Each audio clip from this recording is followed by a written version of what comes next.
उपनिदेशक महोदय थे तत्कालीन, नागेंद्र गुप्ता जी हमें बुलाए थे और उन्होंने कहा, क्योंकि हम लोग इंडिपेंडेंट जर्नलिस्ट एसोसिएशन आईजेए की तरफ से जो है उनके लेटर हेड पे हम लोगों ने यहाँ पत्र दिया था। हमारे साथ कई पत्रकार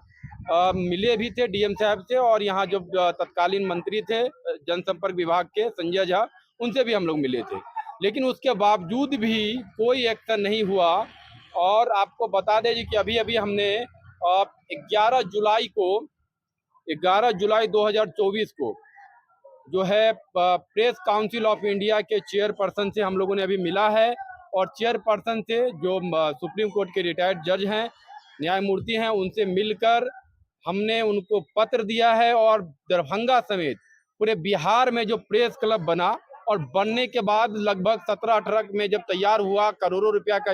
जो है इस पे खर्चा हुआ, उसके बावजूद भी जो है वो बैठने का जगह पत्रकारों को लेकर नहीं हुआ। इसको लेकर हमने आज हम लोग दरभंगा प्रेस क्लब जो है वहाँ पे उपस्थित हैं, और आपको बता दें जी कि 2016-17 में ही जो प्रेस क्लब है दरभंगा समेत बिहार के कई जिलों में पत्रकारों को लेकर जो है वो प्रेस क्लब भवन का निर्माण हुआ, और करोड़ों रुपया लगा के प्रेस क्लब भवन बना। और बात आती है दरभंगा को लेकर, तो हमने दरभंगा को लेकर एक मुहिम चलाया था प्रेस क्लब भवन चालू करने को लेकर। और आपको बता दें जी कि सितंबर में हम लोगों ने यहाँ के जो जिला अधिकारी महोदय हैं राजीव रोशन को, 9 सितंबर को राजीव रोशन को हमने एक पत्र दिया था दरभंगा प्रेस क्लब को खोलने को लेकर। क्योंकि जो स्थिति है दरभंगा में, और आमतौर पे पूरे बिहार की जो स्थिति है, वो प्रेस क्लबों की जो स्थिति है और पत्रकारों की स्थिति है, एक जगह नहीं है जिला में जहां पत्रकार लोकतंत्र के चौथे स्तंभ को बैठने का जगह हो। यहीं बगल में सर्किट हाउस है, हम चूंकि दरभंगा में हैं, और सर्किट हाउस है, और सर्किट हाउस में बता दीजिए कि यहीं पर प्रेस कॉन्फ्रेंस अभी अभी केंद्रीय मंत्री यहाँ पहुंचे थे और यहाँ पे प्रेस कॉन्फ्रेंस किए हैं, सारे पत्रकार जिला का यहाँ पहुंचे थे। और आपको बता दीजिए कि उसके बाद हम लोगों ने सितंबर में ही जो मंत्री थे यहाँ के, उस समय तत्कालीन मंत्री थे, आपको बता देते हैं जो कि लगभग ये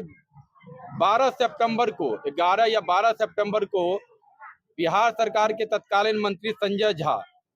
श्री संजय झा को हमने पत्र यहीं पे सर्किट हाउस में जो प्रेस क्लब से सटा हुआ है, उनको हमने पत्र दिया था। और हमने उन्हें निवेदन भी किया था कि जिला में कहीं भी पत्रकारों को बैठने का जगह नहीं है। लेकिन उसके बावजूद भी लगातार जो है वो जिला प्रशासन के द्वारा और सरकार और पीआरडी के द्वारा जो है नियम का हवाला देकर, पीआरडी डिपार्टमेंट और यहाँ पे जो जनसंपर्क जो है उप निदेशक महोदय थे तत्कालीन, नागेंद्र गुप्ता जी हमें बुलाए थे, और उन्होंने कहा, क्योंकि हम लोग इंडिपेंडेंट जर्नलिस्ट एसोसिएशन आईजेए की तरफ से जो है उनके लेटर हेड पे हम लोगों ने यहाँ पत्र दिया था। हमारे साथ कई पत्रकार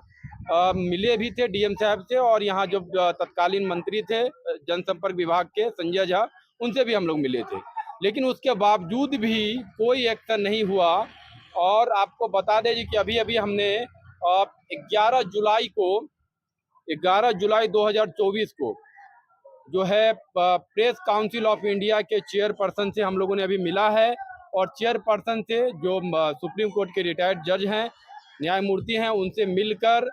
हमने उनको पत्र दिया है। और दरभंगा समेत पूरे बिहार में जो प्रेस क्लब बना, और बनने के बाद लगभग 17-18 में जब तैयार हुआ, करोड़ों रुपया का जो है इस पे खर्चा हुआ, उसके बावजूद भी जो है वो बैठने का जगह पत्रकारों को लेकर नहीं हुआ। इसको लेकर हमने पत्र दिया है, और पत्र देकर हमने उनसे एक निवेदन किया है, क्योंकि बिहार, दरभंगा समेत बिहार के जितने भी प्रेस क्लब है जो सरकारी राजस्व के द्वारा बना, वहाँ पे 16-17 में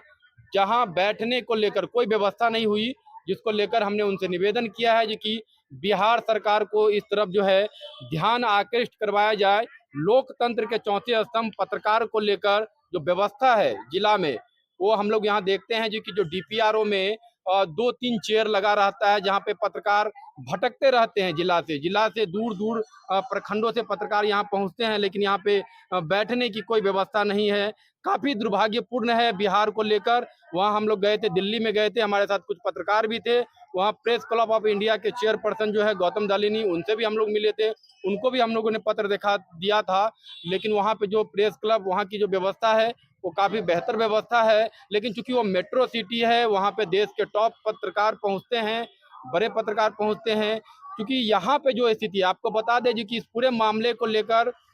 जनहित याचिकाकर्ता विकास चंद्र उर्फ गुड्डू बाबा के द्वारा जो है एक परिवाद दायर किया था, परिवाद दायर किया गया था, जिस परिवाद में सुनवाई में जो है तो सचिव महोदय के द्वारा, जो पीआरडी डिपार्टमेंट के सचिव हैं, उस पर सुनवाई हुई। सुनवाई में इस बात का डिसीजन हुआ, क्योंकि बिहार सरकार के द्वारा ये नियम है, नियम के तहत यह है जी कि आपको रेंट फिक्सेशन करना होगा और फिर यहाँ पे आप ये जो है इस भवन को एक संस्थागत जो संस्था होगी पत्रकारों का, उसके साथ एक एग्रीमेंट बनेगा सरकार के द्वारा। तो आपको बता दें जी कि चूंकि हम दरभंगा में हैं और जब यहाँ के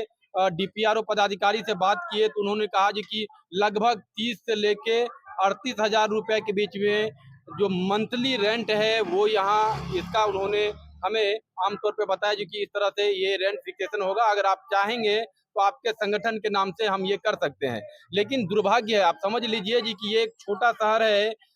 जिला है, यहाँ पे 40,000 रुपया 35,000 रुपया पत्रकारों को लेकर, पत्रकार को देने को लेकर जो बात बनेगी तो काफी जो है यहाँ पे इसके लिए जो है, चूंकि आर्थिक रूप से इतने सबल नहीं है पत्रकार यहाँ जिला में। और ये पूरे बिहार की स्थिति है, क्योंकि दिल्ली और बॉम्बे, चूंकि बॉम्बे में भी वहाँ के हम चेयरपर्सन से मिले थे, वहाँ भी ये स्थिति है, वहाँ रेस्टोरेंट भी है, दिल्ली में भी रेस्टोरेंट भी है, वहाँ जो है उस रेवेन्यू भी जनरेट का कई सारे ऑप्शन है। लेकिन चूंकि बिहार है यहाँ पे और छोटी जिला है, तो यहाँ पे उस तरह की स्थिति नहीं है। तो ये हम यहाँ से ये चीज को लेकर जो है सरकार को ध्यान आकृष्ट कराना चाहेंगे, क्योंकि जो बिहार में राजस्व को लेकर जो है, जो प्रेस क्लब को लेकर जो खर्चा हुआ है उसको जल्द से जल्द देखा जाए और जहां भी बना है जो नियम है उस नियम में अमेंडमेंट लाया जाए और लोकतंत्र के जो चौथे स्तंभ पत्रकार है उसके लिए जिला में एक व्यवस्था जो बना हुआ है, करोड़ों रुपया का लागत है, यहाँ पे खर्चा है, उसको शुरू किया जाए। और अभी जो जनसंपर्क मंत्री है महेश्वर हजारी जी, हम लोग उनको भी जो है, जो पत्रकारों का टीम है, तो साथ में मिलके और फिर उनको हम पत्र देंगे। और अंत में अगर सरकार इस बात को नहीं मानेगी तो पत्रकारों के संगठन इस पूरे मामले को लेकर हम हाई कोर्ट में जाएंगे और पत्रकारों के हित को लेकर जो बात है उसको लेकर हम हाई कोर्ट में जो है याचिका करेंगे, अगर सरकार हमारी बातों को नहीं सुनती है। धन्यवाद।